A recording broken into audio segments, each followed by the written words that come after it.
everyone, it's Luli. Today I'd like to make a video on the question, what is an Otome game? And the reason why I'm making this video is because there have been a couple of people on my review videos asking me what an Otome game is, and I was kind of like, oh my gosh, that's such a good point, like why did I not think of that? Obviously to me, I'm just like playing them all the time, that I just thought it was common knowledge, but I completely forgot that it's such a niche genre even amongst gamers. So yeah, it makes sense for me to, instead of, writing up every single time, what an Otome game is whenever I'm sort of asked that question, I'll just make this video so that, they can just watch it in their own time or whatever. Another reason is because, I've come across a situation where someone would ask my hobbies and I'd be like, oh, I play an Otome game, and they'd be like, what is that? And then I have to go through an explanation of what it is.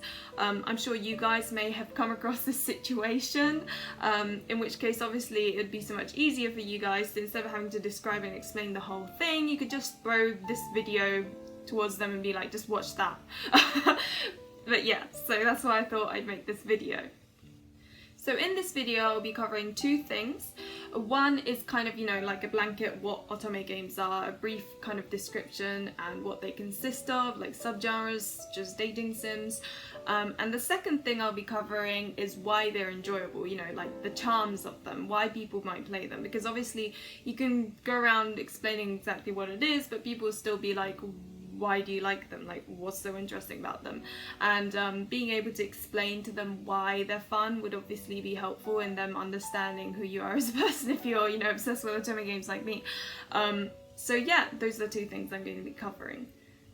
So before I start, I'd like to sort of note that although I wouldn't consider any of what I'm going to include this video as spoilers, I may include like an irrelevant sort of a CG that doesn't really show anything about the story, or like kind of screenshots, and although I personally don't think they would be included as spoilers, some people may not even want to know what the characters look like or anything, so I thought I'd just put that, explain that so that you do have the option to move on if you're incredibly sensitive and that sort of thing.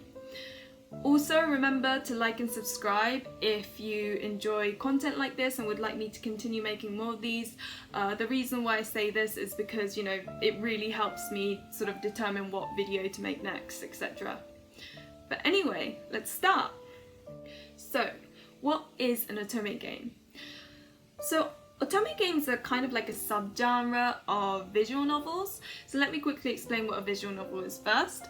A visual novel is like a book, except you've got the screen and you've got the characters. You read the dialogue and the story as it's happening, but every now and then you'll get an option on what your sort of the main character does. So if I were to give you like a generic fantasy kind of setting, there might be like a dragon or a monster or something, I don't know.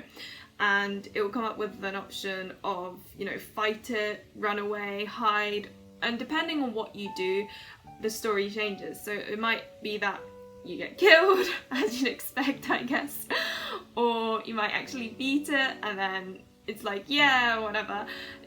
I mean, that's a really simplistic kind of example, but usually it's kind of, a long process, and there's several options that you make, and depending on what you choose, it ends up in sort of the result of it is different, so there's multiple endings.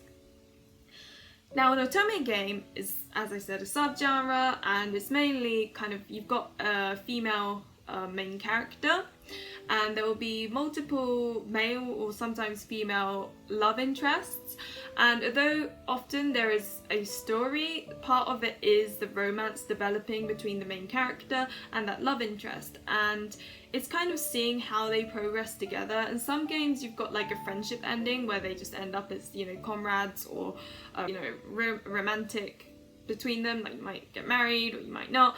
Basically it's the relationship between the main character and love interest develop as you go through the story. Now, there are several types of Otome games in my opinion, sort of, at least in my mind. So you've got the type where you've got like one big story and then you see it from the perspective of different love interests. That's the kind that I really enjoy. But you also get ones where each story is incredibly distinct, where it's like sort of this is happening while that's happening. So for example, the kind I like are things like Pure Fiore, which is a game that I've reviewed before, where there is a main plot and then it's from different perspectives, it kind of branches out. whereas Cafe Enchanté is more like the latter, where you've got different characters. Once you pick that character, the other characters just don't really appear that often. It's just fully on that character and you see how that character develops. So those are the two kinds in my mind. And basically another subgenre of Otome game is a dating sim. So dating sim is short for dating simulator, but you probably guessed that. But that I consider more as, there's sometimes a story, but I consider dating sims to be more when there is like serious gameplay. So for example, Brothers Conflict is a game that I played and translated on this channel, and basically that consists of, you know, you've got these different guys, and as the main character you can kind of choose who to hang out with, who to go on dates with, and you've got the parameter of how much money you have so you can buy gifts, and you've also got the stamina parameter, and you know, you have to kind of make sure that they're all okay, and you see all the events with those different love interests in order to kind of end up being romantic with them. Another example is Tokimeki Memorial, a girl's side story, and that's another game. It's even more intense actually. I played it before and I was like, oh my gosh, what's going on? But basically you've got the main character, they go to school and they come across these different guys, and you're like, okay, who do I date or who do I not date? And all whilst you have to like maintain, you know, intelligence on particular subject, how fashionable you are, how sporty you are. It's, well, changing clothes, it's really, in my opinion, quite complicated for an Otome game / dating sim. But that's kind of an example of it, you know, it being a subgenre. Now, if I were to compare it to things that a lot of people enjoy, I would compare it to things like a romance novel or a romance movie. So for example, you get Otome games that are like Bridget Jones, where there's this girl living her daily life and there's like problems and things that happen, but it's like all quite happy. And I mean, okay, in Bridget Jones there are sad parts, but you know what I mean. It's all quite happy, bubbly, and you know, the endings might be like she ends up with Mark Darcy, or she ends up with whoever Hugh Grant plays, or she might not end up with anyone. So that would be the example of it as a movie with multiple endings. If I were to compare it to a novel, okay, let me think of one that's, I haven't read a romance novel in a while. Okay, screw it, let's just think of it as Game of Thrones or something. So let's say it's the book of Game of Thrones. Depending on what choices you make, you might end up like the Lannisters might end up being in power in the end, or it might be, you know, oh my god, I can't remember any of their names anymore, but it could be the Boltons, I don't know. Depending on your choices, you might end up with different characters. So I guess that's kind of an example of a novel with multiple endings if it were an Otome game or a visual novel. So hopefully that kind of helps people understand sort of what they are, because I'm comparing it to, you know, what people often, you know, watch or read. But yeah, so that's that. Now moving on to the second point is, so why is it fun? So the reason why I enjoy it is because the plot is often really interesting. And things that happen sometimes are really unexpected, and I'm like, oh my gosh, I did not expect that. Not to mention there's great replay value, because you'll go through the story once with one character, and then you'll go through the story again with another, and there'll be things that you didn't notice or you were not told in the first character. So often these games, you'll notice things one by one, and it's only until you've played all the characters that it all comes together and you're like, wow. And I really enjoy that.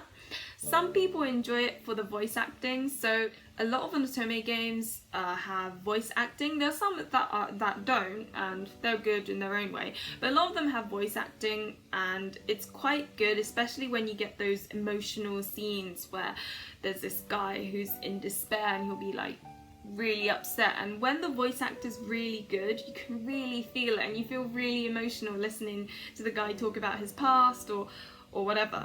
So some people really enjoy it for the voice acting, because some people are like, oh, I like their voice, it sounds nice.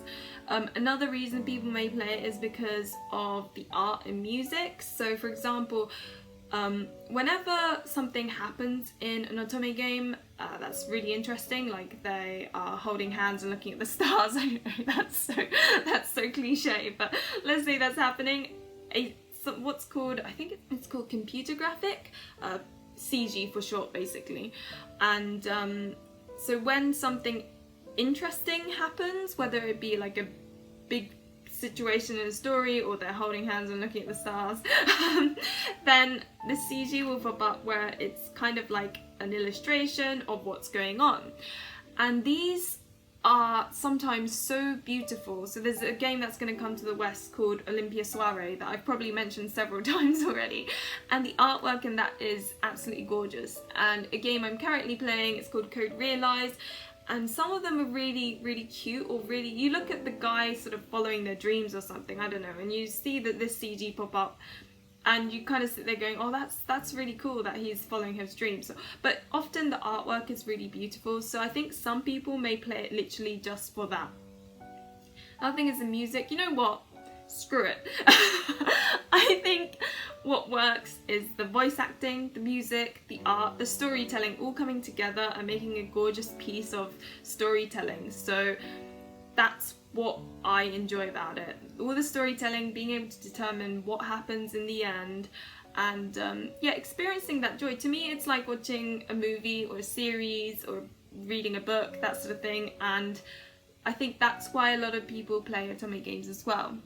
So I think that's Otome games in a nutshell. Hopefully I covered everything. I think I covered everything generic, but you know, you can comment and ask me a question, and I'll try and reply, or you can reply to each other's comments, I don't know. But yeah, I think I covered everything. But yeah, comment if I haven't, and you know, I'll try and reply. But anyway, thank you very much for watching. Hopefully you enjoyed this video and you can pass it on to your friends who don't know what an Otome game is. And remember to like and subscribe if you would like more content such as this, and hopefully I'll see you in another one of my videos. Bye!